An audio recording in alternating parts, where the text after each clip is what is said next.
of all time. We're talking WWF, WWE, just the pro wrestling you see on TV when you grew up watching and stuff. Like, and for this case here, I'm gonna used to put on your little brother on the trampoline back in the day. Exactly. The ones your mama tell you, gets yelling at you about and stuff like that. So I'm gonna cut that out. Exactly. Nah, for this case here, man, I'm gonna tell you why Dwayne "The Rock" Johnson, the Brahma Bull, was the best wrestler of all time. Now. You smell what he cooking, And right? You You talking smell what the about? Rock is cooking. You talking about timeless lines right here. It's just the showstopper, the main event of the whole like stage. Who everybody's tuning in to see what he was gonna say next. You know, SmackDown was inspired by his phrase. Oh yeah, like you know what the Rock is cooking, man, on video game covers and all that, man. But you talking about the people's champ, man. Just overall, he's the greatest of all time on the mic when it came to promo and just the trash talking, just the one-liners, just like the swaggering around everywhere stuff. Like everybody wants to be the Rock, wants to do the people's eyebrow, do the people's that had the most flashiest moves, this and that. It was just he's the most charismatic like performer you saw on TV. Period, almost like night after night during the week, and he just had the crowd in his hand. Like he could play the crowd to just a certain way, and he was just. When it comes to just the wrestlers and stuff, like you remember, he's one of the most memorable people you'll ever see, and he carried just such a great legacy, like off the ring, and it's just like he was a big athlete, just a former football player. He's 1991 national championship player with the University of Miami, and he was just a great wrestler, and he just had iconic rivalries, whether that was with Stone Cold Steve Austin, Triple H, and he's the spear point of the Attitude Era back then, the WWF, when they were pretty much like late 90s, early 2000s, like the Attitude Era, like where it encapsulated just like what he was all about, like just whether that was just him being himself, just all boisterous and all that, and he was just like he's most known as the most electrifying man in sports entertainment. He was a 2-time WCW champion, an 8-time WWE champion, 5-time WWF Tag Team Champion, a 2-time WWF Intercontinental Champion, the Royal Rumble winner in 2000, and 1998 he won the WWF Deadly Games Championship Tournament, and he was also involved in 5 of the most 10 watched matches in company history. All right. That was a decent one, Rod, but The Rock, Dwayne Rock People's Johnson, champ. People's champ, was a great wrestler. But I'm explaining to you why he is not the greatest of all time. The greatest wrestler of all time is the one, the only, the dead man, the phenom, the Undertaker.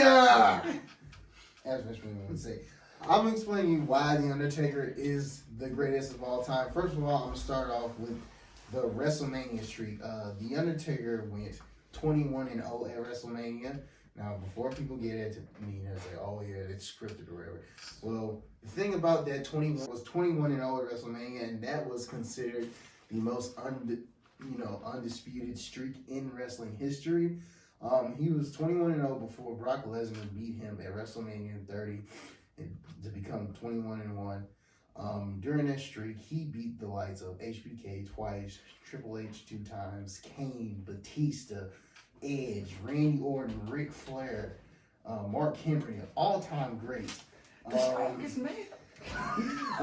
streak made people look forward to WrestleMania than any other championship itself, and it was really considered more important than the main event. And the streak was so important that they actually started putting world titles on Undertaker to either defend it or win it because it was that important to that WrestleMania. If people don't know WrestleMania is basically the Super Bowl of WWE. So that's like a football team winning 21 Super Bowls in a row, that's unheard of. I think the streak should have never been broken. Also, I'm gonna talk about the tenure of the dead man.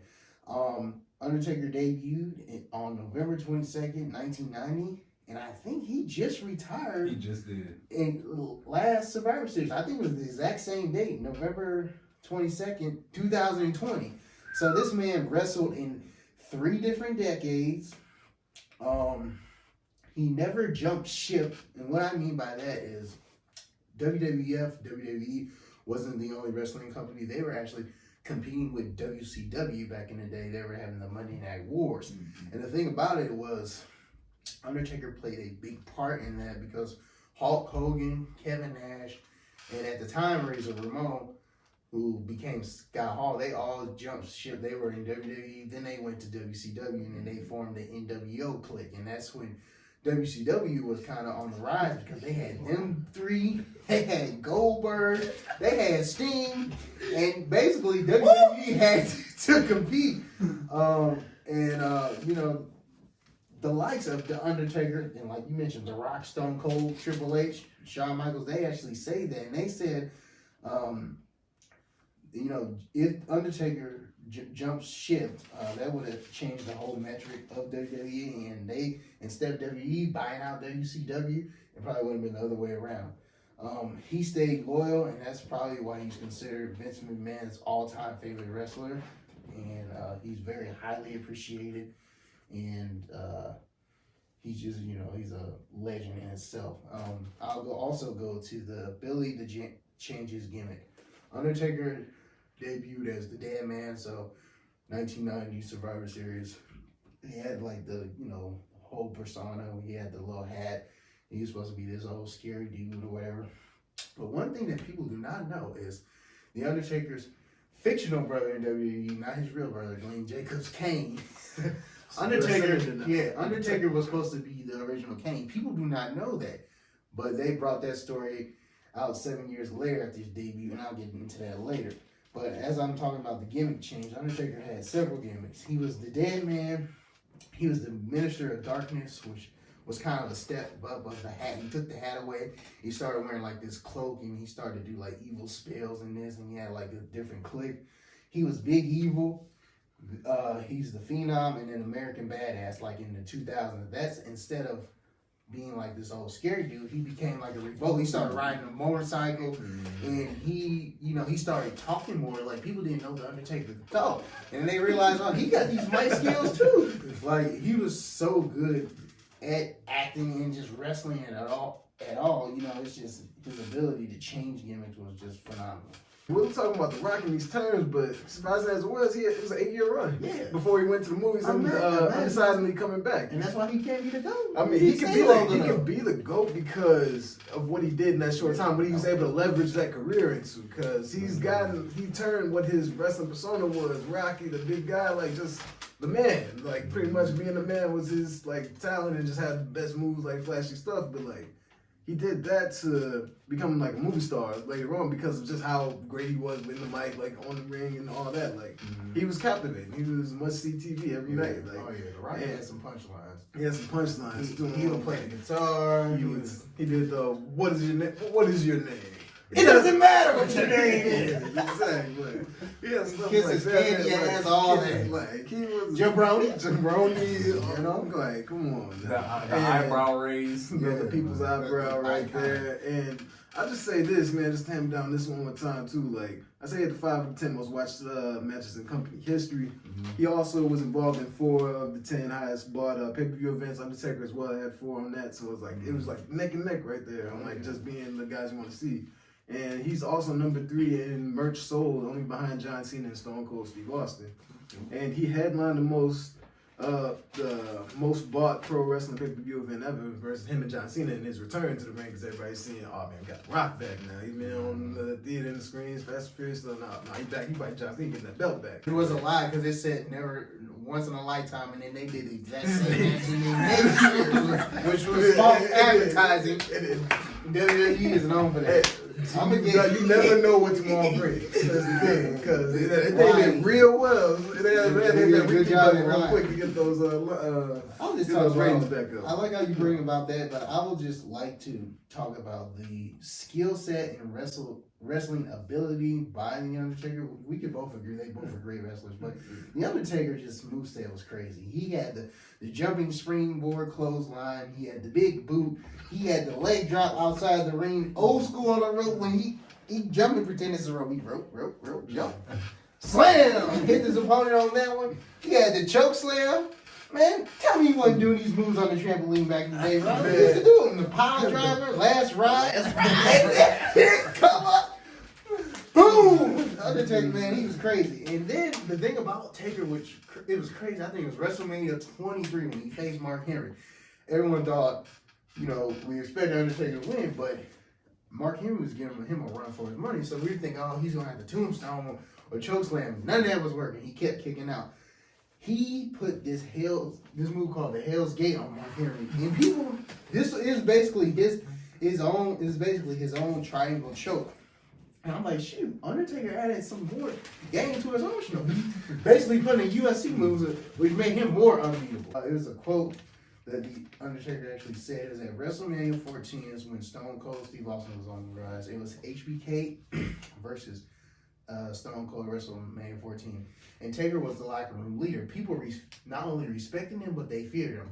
They said the Undertaker, this is a story, they said, he grabbed Shawn Michaels and he said, you better not mess this up tonight. Let Stone Cold win or I'm going to kick your ass. So he put that fear in HBK because HBK didn't want to drop the title. This was when Mike Tyson was the guest referee. That was one of the most violent matches either. Talking about Rock earlier, 10-time world champion. The Undertaker was a 7-time world champion, beating Hulk Hogan in his first title in 1991. Also beating the likes of Edge, Batista, Triple H, many others.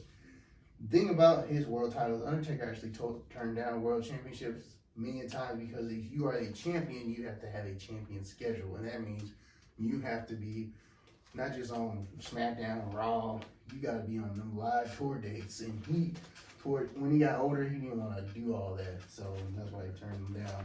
But you could say that that's a point towards Rock's favor because Rock, he was there. He was for the events every week when he was like in his heyday and like he had all those belts that he captured along the way because he was their draw. Like he was the one bringing the ratings. He was a cash cow. And, like he was the man in the ring, like doing the rock bottom, people's elbow, things like that. People's elbow didn't hurt nobody. Nah, people, it did. That was the weekend's move. It was all flash. You know that was more. And then the people's elbow made John Cena do the 5 knuckle shuffle. They ain't doing nothing but hitting the back. He didn't nobody. People's elbow. I mean, rock bottom was like rock bottom. You know that was coming off trampolines everywhere. Rock bottom, but people's elbow. I'll take that out. Back to my other thing with Taker. Not only is he the greatest single wrestler of all time, you could argue that him and Kane, aka the Brothers of Destruction, could be one of the greatest tag teams. That was crazy when Kane first came to WWE. It was the perfect storyline. That's also why The Undertaker is the greatest of all time. The storylines that Taker had. The Kane one was basically Kane supposed to be his half-brother, died in a fire, and then he's facing Shawn Michaels in the Hell in a Cell. And then Kane is just this big dude, same size as Taker, ripped the cell gate open, and then he's staring Taker in the face. And it was surprising because he's one of the few guys that can look Undertaker eye to eye, and he looked like he was bigger. And he tombstone Taker, and basically Kane benefited for this because he adapted all of Taker's moves. So basically, Taker, being the greatest of all time, helped Kane become also a future Hall of Famer once he finally retires. He's not doing much in the ring now, but eventually when he does... He's a mayor now. Yeah, he's in history. When he tossed Man Cave off the top of the cell, that's never been done before, and it was so good that they had to have The Undertaker do it twice when they tried the 6-man match with Rikishi. He threw Rikishi off when it was Rock, Rikishi, Kurt Angle, Triple H, Stone Cold, and he threw him on the back of the barrel. But that scene of Taker throwing Mankind off, and JR said, "Oh my God, he about killed him." That was the most iconic scene in wrestling history. They show that all the time. And that's why The Undertaker is known as the greatest, because he's known for the iconic matches. He was in the first ever Inferno match in '98, Unforgiven, of course, against Kane. And the match is so dangerous, it's only been done 4 times since his debut, and all of them featured Kane. And basically, lastly, I'll just sum it up with this. The WrestleMania match that he had against Shawn Michaels, it was so good they had to do it twice, was considered the greatest wrestling match of all time. And there's also another iconic scene when Taker is jumping off the top rope and he was supposed to hit Shawn Michaels. Shawn Michaels messed it up because he was scared to take the hit. He pulled the cameraman in front of him and Taker hit the cameraman and caught all camera. And that was a great match too. And it was just 2 legends going at it. And you just, it's kind of undisputed there, man. The Rock is a top 5, top 3, but Taker's number 1 on the list, no doubt. And I'm going to just leave y'all with this right here, man. Like, as far as legendary matches, we can run down all of the matches and events with Stone Cold Steve Austin, but I'll tell you this. Doesn't nobody sell a Stone Cold Stunner more than The Rock does. Backflipped about 3 times across the ring, but he's falling out of it. Like, you like acting like you got electrocuted out of water. Like, we got the best performance. This is the best wrestler you've been talking about, man. So I say it's The Rock, but Undertaker, he very much is the case right there, 2 and 2. It's take your choice on that. Who's the best group in the WWE? It's a 2-way tie. D-Generation. It's got to be D-Generation. DX. But DX, also another group that evolved, not kind of evolved. NWO was. That was a good one. But y'all don't remember Evolution? With Evolution, Triple H, Ric Flair, and Batista, Randy Orton? That was, Yeah. yeah. I don't remember I do remember Evolution. Evolution. Y'all remember the games? Oh, The yeah. games? Bro, I used to love No Hell in a Mercy Cell, was bro. that one. The Hell in a Cell. Here comes the No pain. Mercy. No Mercy. WCW versus NWO. Nitro, Oh, yeah. that was Nitro WCW. That was the one. All right, and one last question. Who had the best, not just y'all, but like anybody, who had the best walkout? Best intro? Yeah, best Oh, intro. man, this is hard. It's got to be Eddie Guerrero with the low ride. That gotta be up there. He come out that motherfucker It's too gotta be- smooth. All right, Eddie's a good one, but it's gotta be HBK. Yeah. What was it? Yeah. What was He his? has What was dope his? song. I'm in parts of the Jeff Hardy though. Jeff Hardy card. Almost there. Yeah. Who was like this? Oh, that was Batista. That was Batista. Batista was hard. hard. Batista was hard. He'll come out me that more. I ain't gonna lie, I don't like it. But Triple H had a good intro, bro. Oh yeah. Oh, yeah, we go out. Road out here with the water. Hey, we used to do that all the time, man. Bobby. Back and forth. Hey, you know what? Have any of y'all seen Game of Thrones? Yeah. A little bit. The Kane and the Undertaker remind you of who?